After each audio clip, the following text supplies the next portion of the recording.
Do that again. Salisha, you're doing what you have to do. You're a mom. What? He looked at you. He was like, wait a minute. Wait a minute. The lights are so bright, Ajax.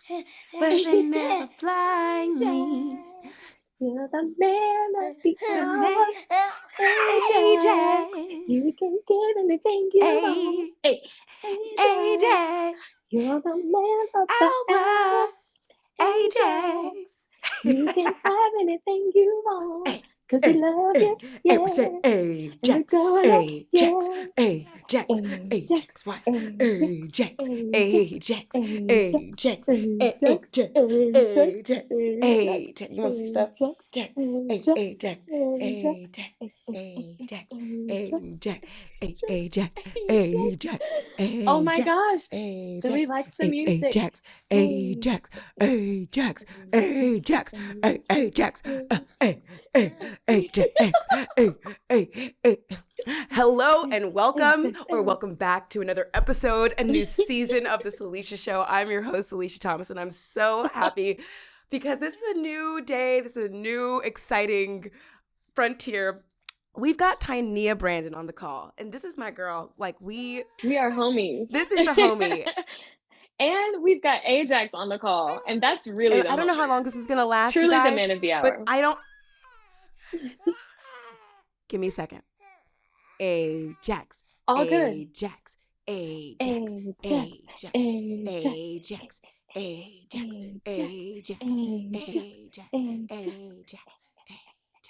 Ajax. Ajax.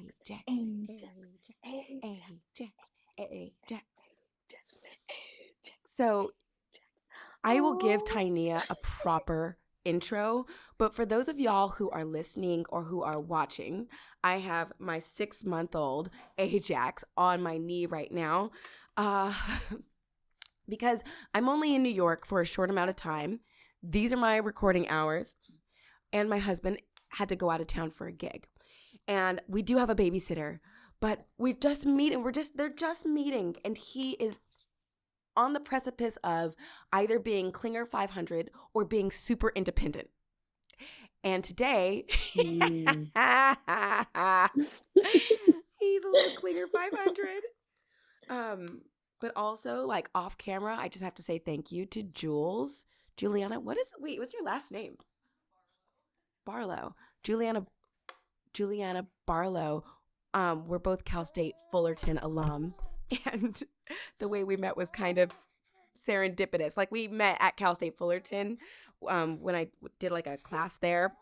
But then we ran into each other at 59th and Columbus Circle.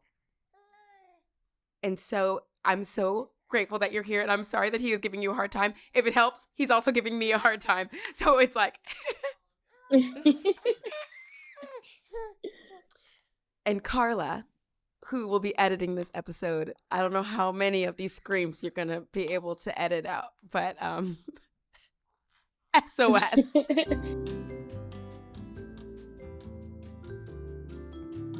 Thank you, Carla. Thank you so much. But TyNia, TyNia? 2,000 years later.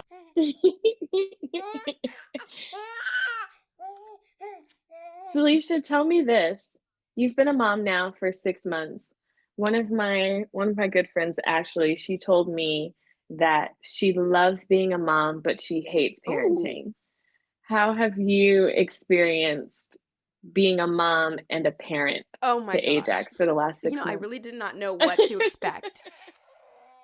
And so I was really nervous about it. And this is honestly worst case scenario right now. Mm-hmm. But it's not stopped me from doing anything I want to do. Not one thing. His presence has not stopped me from doing anything. Honestly, I love this because honestly, seeing you do this right now and the way you're like, I feel like you're very calm. I know on the inside, your anxiety is probably like, however, on the outside, you're like, listen, hey, baby boy, you're safe, and mama's gotta work. So the difference between being a mom, and parenting. parenting is like a tricky mind. It's a mind game too, because I feel like with me and Andrew, it's like part of me is like, well, I did this, so you have to do that, but it's not. It's not going to be equal.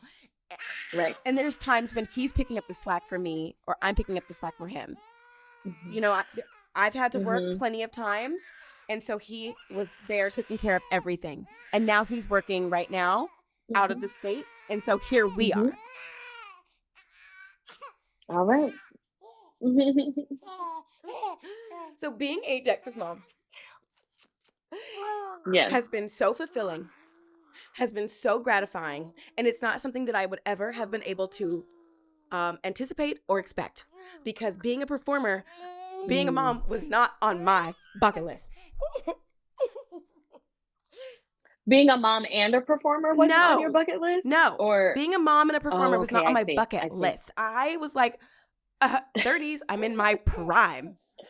Okay? So I'll start a family around 40, I think. 40 sounds good. Yeah. But Andrew. That's close to when my mom had me. 40? Yeah. My mom had me at 38. Oh, mine 37. That's. Yeah. See, that's I feel like in New York, people can have babies later and it's like not a big deal. It's like when you go to the suburbs, it's like, oh, totally. You don't have a baby and you're 28 already? You are behind. Right. Right. No, but I think it's so valid when people have children later in life, because you've just had the time to experience a little more, you know, you've started that and you know business, yourself or more. you're in yeah. It's hard when you're having a baby and you're still a baby. A little more figured out. That's right. That's right. There's still so many questions in your own mind. How am I supposed to take care of somebody else when I can barely take care of myself? That's right. And so I prayed the dumbest prayer, and God. Right. But here you are. Yes. Right. Right. I prayed the dumbest prayer. Wait, you said you prayed the Yes, and prayer. God answered that dumb prayer. I was like, Lord, before I met Andrew, I was like, I really am ready to be loved. I'm ready to find love. And I didn't want any kids, but I want to love a man so deeply that if he wants kids, I will have his kids. Because I was very okay with not having kids. And here came Andrew. And now here comes Ajax. Andrew was like, oh, it's my deal breaker. If he wants kids for real. And I'm like, you literally set yourself up, Salisha. That's how manifesting works. You put something out into the universe, and the thing that you say is the thing that happens. And that is exactly what. It's the thing that will come. Literally, I was talking about this the other day with one of our friends. I can't remember. Maybe it was Gab Elizabeth. And I was saying I'm really careful with playing those would you rather games, because it usually happens in my life if it's like a realistic thing. Oh, wow. And one of the would you rather games that I played was, would you rather be a lead in an off-Broadway show or a swing in a Broadway show? What would you?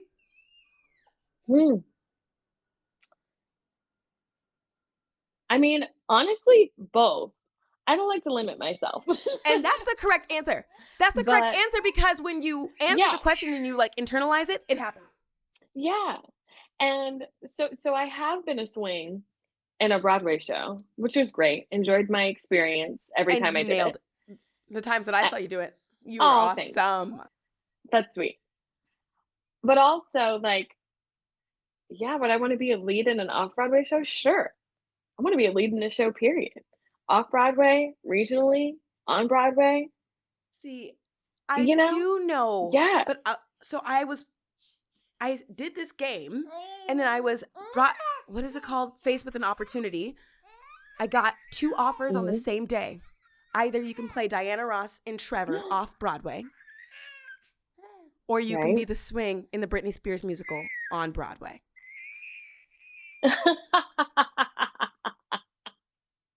I'm like, wait, I didn't know you got both of those jobs on the same day. Same day, girl. Okay, so obviously we know which one you chose. Yes. You chose to be the swing. Yes, got my butt kicked. On Broadway. Got my butt kicked being the swing on Broadway. But that's what I chose because it was the Yeah, better but gig you on also paper. like, yeah, well, okay, tell me why you felt like it was the better gig on paper. This is something that I kind of, and I guess, we'll talk about my class or whatever, but this is something that I think is good for folks to understand, right? Like what really is the better job on paper? Because the better job on paper could be a really great opportunity, but if it's not necessarily what you're looking for in your Right. personal life, it could be a different type of Yeah, and opportunity for you. So tell me what because you mean everybody by would better look job at on this, paper. people could look at this differently. Where I was in my life at that time, Yeah. it on paper, the Broadway show is way more money, and having a Broadway credit, Yeah. it just felt bigger than an off-Broadway credit. However, with Trevor, Yeah. I'd been working on that show for years. I'd been waiting for it to come Right. to New York. Hold on. Mhm. I'd been waiting Mhm. for so long, and finally it was here. With that said, Yeah. when they had announced it, they did not tell me that I was going to be the girl. They kept me in the dark. They kept my agents in the dark.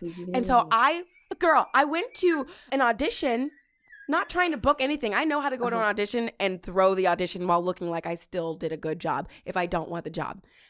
And that's what I was going to do. And I kept seeing my friends in the elevator, in the hallway, and I was like, you look so good, girl. Ooh, giving Dina Jones energy. Ooh, giving Diana Ross. And then after my third friend, I was like, they're trying to recast me right now. Oh, wow. That's how you felt. That's what happened. They were on the 12th floor. I was on the 4th floor. And I'm like, oh, they're casting. And I looked at the thing. I was like, oh, they're casting Trevor right now. And all of these girls are going in for my role that I originated 7 years ago in Chicago. And so that was right before I went in for my audition for the Britney Spears musical. And that was the first time that I was like, yeah, Salisha, do not throw this audition. You need to book this because you're Yeah. about to be out of a job. Yeah. But then they offered you the job They anyway. did, but they waited so long.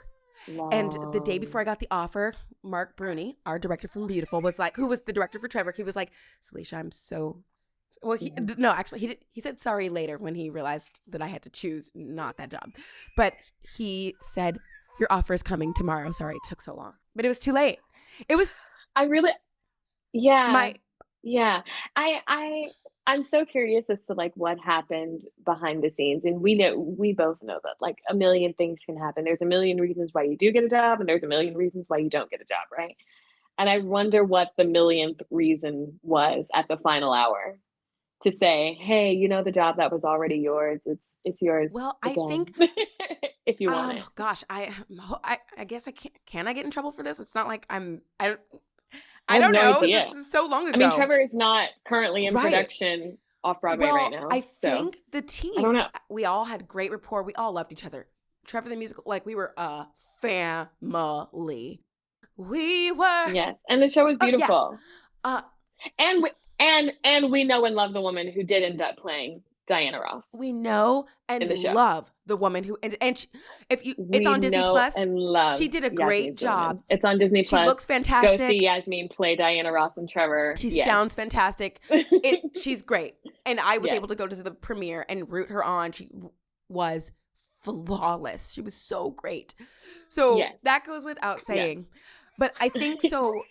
They had brought on a new producer who was suddenly like in charge of a lot of things, and he wanted to see more people. I see. And I think the team was rooting for me, but they had to listen to their newest to the person who is bringing in some big money, and getting this huge opportunity to go from off Broadway to eventually a streaming service. Babe, what time is it? It is time for your lunch. Why aren't you eating? Go eat, Ajax. Go get a big meal. And so the better gig for me was energetically as well as financially speaking, the Broadway show. All right. And wait, you briefly mentioned that's what made the most sense at the time. Your course. What would apply from your course to what we just talked about? So one thing one thing I like to tell my students is like always know your why. Like, why are you doing a job? Are you auditioning for a job? What is this? What is this offering you? Why do you want to be a part of it? And for me, it's typically three things. It's either I want the money, I want this is going to help grow my career in some way. I'm going to move from one level to another level, Like not a or lateral it's move. going to be artistic, not a lateral move. It's going to be a step up. Yeah. Or it's going to be artistically fulfilling. I like to hit at least one of those three things Wait, when what was the first one again? I'm entering into a job. One is money. It's good money. It's a good career boost. Or it's good for your two, soul. career opportunity, or it's good for my soul. It's artistically fulfilling. It's got to be one of those three things. Preferably two of those three things, if, really feeling good. If it's all three, it's like, the Holy Grail, right? But when I think about like different opportunities, that's kind of how I Ooh, Ty. how I Ooh, I take a love look that. at my career. I Thanks. love that. It's giving it's just knowing your why. It's giving Sex in the City for the theater world. Like for Sex in the City, the Holy Grail is having a job, a man, and a place to live. Like you've got your home, your job, and your partner. Yep. And the Holy Grail of theater is having a job that is bomb pays well, it elevates your career, boosts, and feeds your soul. And feeds your soul. Yeah. Yeah. I would say that is the Holy Grail of like whatever you're doing in the entertainment industry. For me, at least. And maybe it's different for other people. I'd be curious to know like what other people would consider like their Holy Grail of an opportunity. Right. But because I need one of the three. I think if it's none of the three, then I probably don't need to be doing it. It might pull. Yeah, I think it might. Oh, I don't know. I think it might would dim my light somehow, or like I think if it's none of the three, it's probably not the right thing, or maybe not the right time. Now, I won't say that like no, I think I actually would. I'm trying to think about like the opportunities that I've taken over my career, and every single one of those opportunities has hit at least one of those three. Now, that's not always to say that I've always leveled up. Sometimes I have made your lateral moves, if you call it that, right? Is like bomb. How many Broadway shows have you done by now? 4. Which is not a lot. Which is not a lot. I feel pretty good about myself. 4 is twice as many, so how dare you? But that's the thing. It's like, it's hard because I'm like, I always have theater kid brain in the back of my head. So I'm like, you booked a Broadway show. It's a big deal. But once you are in the community, it's a big deal. You do know the difference between a lateral show move. If you're in a good show that you're happy in, you love your cast, and then you just go from, and it's in the ensemble, and then you go to another ensemble, and the show might close in 2 days. Ensemble. That's a lateral move. Yeah, which happened to me. Theater kid brain, it's like, I just got another Broadway credit. Exactly. But, and that's a good thing. I would go as far as to say, though, like, being in one show, everyone's different. I have plenty of friends who are like, give me as many credits as I possibly can. But for me, I'm a long-term girly. I am a loyal hoe. And the beauty of being in one show for as long as you possibly can is making relationships. Like, I've had over 200 guests on my show, and like half of them went through Beautiful at one point. And then they went on to do Hamilton, to do Lion King, to do Book of Mormon, to do all these other things. Right. But they all started at, which is a testament to how great like Beautiful was too, right? It had that great 6-year run, and so you were able to see so many people come in and out of those doors, and then go on to do whatever they did in their careers. Yes. You know, we know movie stars too. Yes, we know movie stars, which is like also crazy to think about. But people are still in my phone as how I first met them, like Felicia from Color Purple. She's in my phone as Felicia movie star. Yeah. Do you remember Elena Ricardo at Beautiful? Yes. We met on tour. Yes. She's in my phone as Elena New Girl. And She was sitting next to me on Broadway. She texted me and she saw her own name come up on my phone. She said, Salisha, what the fuck is this? Elena New Girl? Really? I've known you for 5 years. She's like, I've known you for 5 years. Like, I'm so sorry. It'd be like that sometimes. Also, thinking about, never mind. Maybe that's another episode for another day. Maybe this is where we are. Maybe this is our episode for today. Thank you so much for popping on, Ty. I love you, and I'm so sorry that I've had to multitask this entire episode. No, you're totally fine. I wish I could have talked more about you being a mom. I am not a mom, so I feel like I don't have a whole lot to contribute to the conversation around momming. But I understand where you are and how complex it can be to like balance the two things. And I want to say I think you're doing a beautiful job. Look, now he's quiet. But I'm about to hand him to Jules and change my top. Jules, oh, you want to come on? Just like wave, be like, hey, Jules.